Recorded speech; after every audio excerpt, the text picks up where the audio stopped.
There's nothing that God hates more than sloth and laziness. If God were to create a man and that man were to sit around and do fuck all, God will frown upon you. It's why you're never lucky. If you're listening to this and you think I'm never lucky, I'll tell you why, because God dislikes you because you're fucking lazy. Start to work. Start to show God the beauty of his own creations. You'll be amazed how lucky you'll become.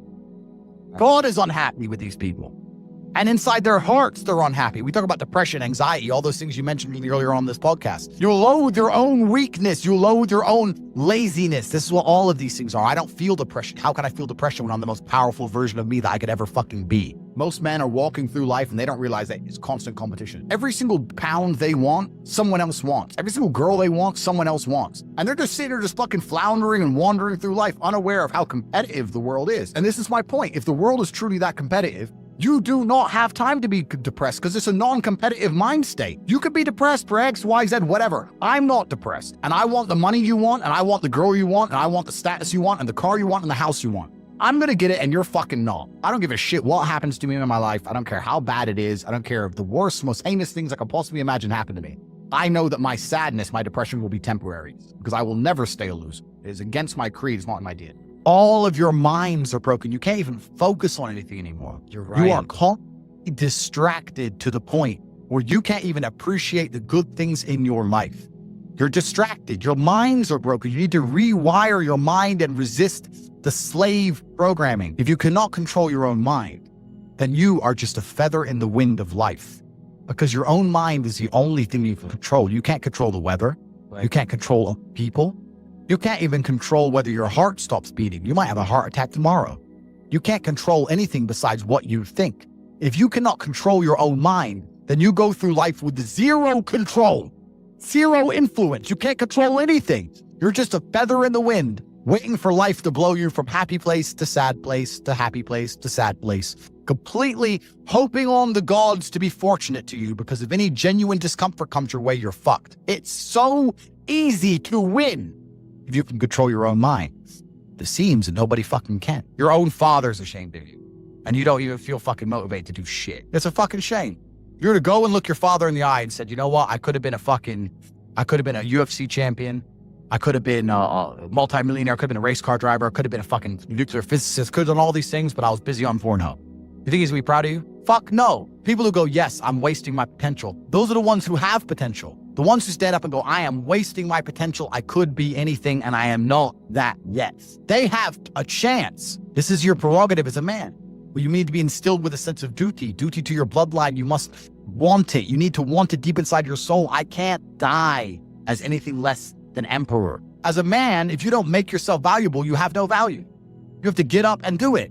Just like a video game, you start with fucking zero. You have to decide if you want to complete it. You have to upgrade your character. So I find it amazing that men are going to play video games and fuck about and waste their time instead of upgrading their character. Everyone knows what to do. You know what you have to do. Right. If you had to become the most dangerous, intelligent, respectable man on the planet, you know you're supposed to go to the gym. You know you're supposed to train, learn how to fight. You know all these things. You don't do them. That's your decision. It's your prerogative. I didn't make that choice. I made the choice to do it all. I decided all. And every single man watching this can do the exact same thing. Which is why I have very little pity when I do these streams and people think I'm arrogant or I'm rude to people. But if you've made a fucking decision to be less than you should be, then I believe you should be mocked for that. And me as a man, when I put myself through hell, when I have had such exacting, such stringent standards for myself, why would I then have less exacting, stringent standards on the people I meet? Why would I put myself through hell to be me and then meet someone who didn't put themselves through hell and then treat them like my equal? No, fuck you. I suffered when you didn't. So you're not my equal because you decided not to suffer. You have enjoyed comfort when I haven't, and that's fine, but don't expect me to look at you as my equal because you're not, because I put myself through hell. I put myself through hell because I decided to throw comfort away. For 10 years of my life, I was never comfortable. My basic premise is that I refuse to believe in things that take power away from me. The idea, I believe, that if you feel depressed, something is depressing you, and you should try your best to fix it. You should take control of your life and do your best to fix it. Let's say your girl leaves you, you start to feel depressed.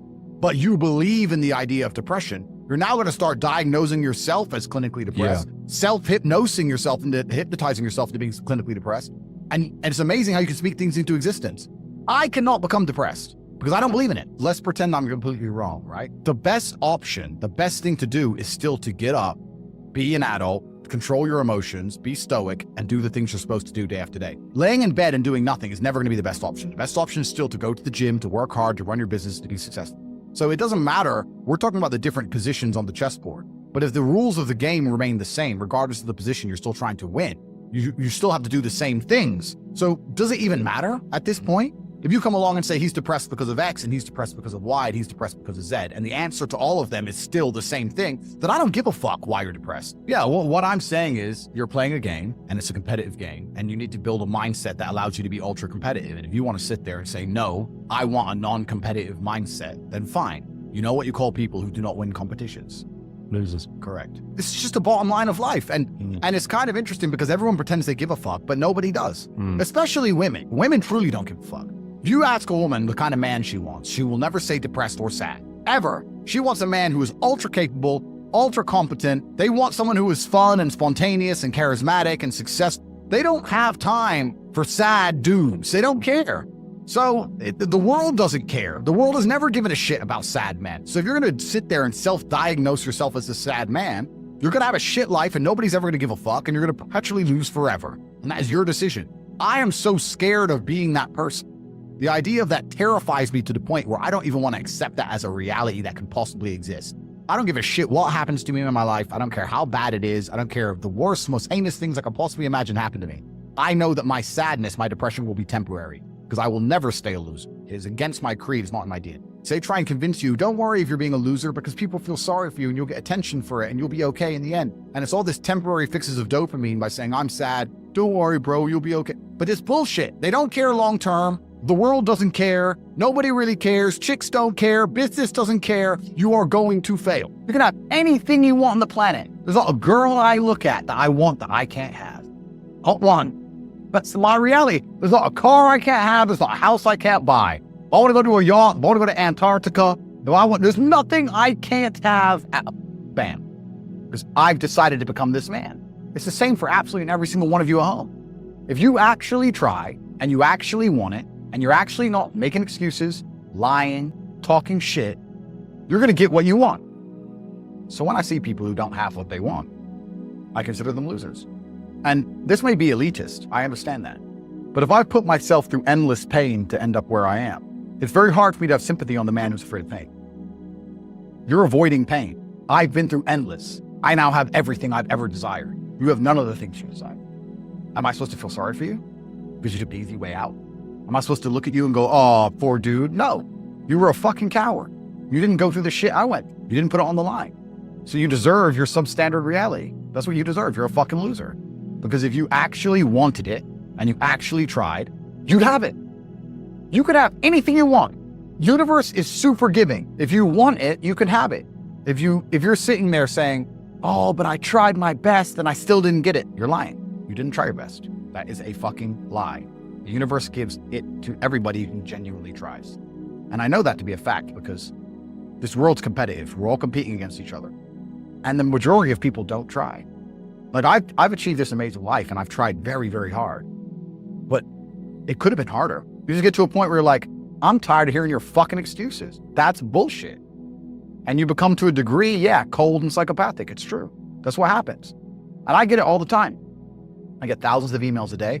Everyone I grew up with, people I know, I get it all the time. They'll message me, hey man, just unlucky. You are not unlucky. You are a lazy fucking loser. You are not unlucky. You're breathing. You're lucky. The unlucky ones are gone. You're alive and you are a lazy loser. So a loser is anybody who does not have everything they want at the drop of a hat. That's who I call a loser. When I was broke, I couldn't sleep. I don't know how there's broke people out here sleeping just fine at night. Going, oh, inflation's 20%, gas prices are 6 times, everything on the news is a lie, I never stand a chance of ever getting rich, where's my pillow? Like, what's fucking wrong with you people? I'd go to bed at night as a teenager and think, I looked it up on the internet. It was a Honda Civic Type R. I wanted one, it was like 38,000 pounds. I had no money, less than 50 pounds on my bank account, couldn't afford it. Then I looked up how much a Ferrari cost, 210,000 pounds. And I said to Tristan, my brother, I was like, there are people with 210,000 pounds for a car. How?